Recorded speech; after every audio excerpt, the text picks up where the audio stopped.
Now, as we get started, I want to talk just a second here about practice exams. Now, the first thing that you need to understand about practice exams is that you need to use them. They are an excellent way to kind of finish up and really dig into and find out if you're ready for this exam. Now, you should use these practice exams as your last step in preparation. You're not going to be able to find any one single piece of exam prep material that will actually get you ready in all areas for these exams. And if you've ever taken a Microsoft exam, then you will understand what I'm talking about. But they don't just ask you for things that you've memorized, and they don't even ask you things necessarily that you know, say about group policy. They will ask you a question that for you to get to the correct answer, you have to understand not only how group policy works, but how it works in relation to other parts of Active Directory. So you have to kind of intimately know two or three technologies and how they work together to be able to figure out the correct answers. While courses like this will help you understand what to do, how to understand various technologies,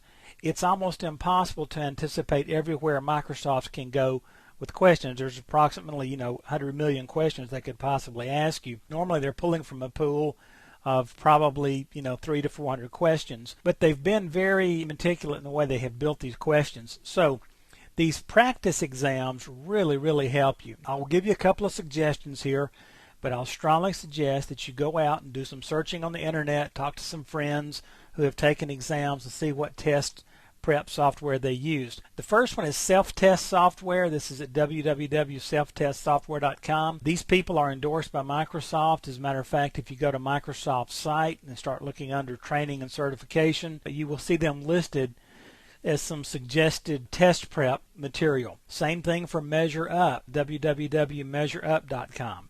These people have demo practice exams you can take. They have practice packages that you can purchase. Some of them have study sheets. They have a lot of things that will help you. But now let's talk about exactly how to use these practice tools to get ready for the exam. First of all, do just what you're doing right now.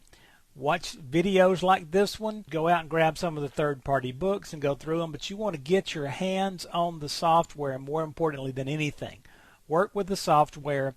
Do some very focused study. Go out to Microsoft's site and look for the things that they say are important, the things that they're going to cover. And once you think you've got your hands around it, you think you're pretty well understanding things, take your first practice exam. Now, most of these exams will have a number of questions, and they will randomly pull questions from that pool. So you won't get the same questions over and over. But you don't want to take these exams too often because you will kind of tend to fool yourselves because you're actually memorizing the questions. Now, when you take the practice exam the first few times, pay attention to what you're missing. Don't make it an ego game about how many I can get right.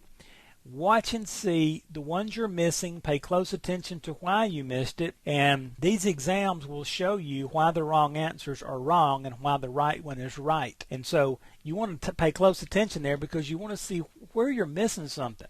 Pay attention to why you're missing the questions. Did they misdirect me? Did I get confused? Did I assume something? Do I have something confused here about some particular technology? Don't panic. The first time you take a practice exam, you will fail it and probably fail it miserably. It's just because of the way they're putting the things together, and a lot of times they'll force you to think about technologies and the way they fit together in a way that you haven't before. Now, here's what you want to do. Take the practice exam the first couple of times, paying close attention to what you're missing, to where you're getting confused, and then go study that stuff. Get your hands on it. Now, how do you know when you're ready?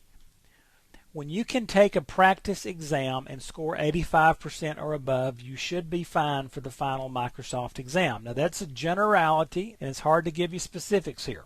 But don't take this practice exam like 200 times and memorize questions. However, when you answer these questions on the exam, make it a kind of a point to look at the answers and say, okay, no.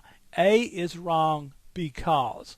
B is wrong because you can't have ASP.NET on server core, right? Those kinds of things. C is correct because, and you know why it's correct, and D is incorrect because. So make sure you fully understand as much as you can off these practice exams. And again, when you hit a place where they're constantly tripping you up, come back into this video, look at that topic, go chase it down on TechNet, go get your hands on some other third-party books out in the bookstores. But I strongly encourage you to purchase a practice exam.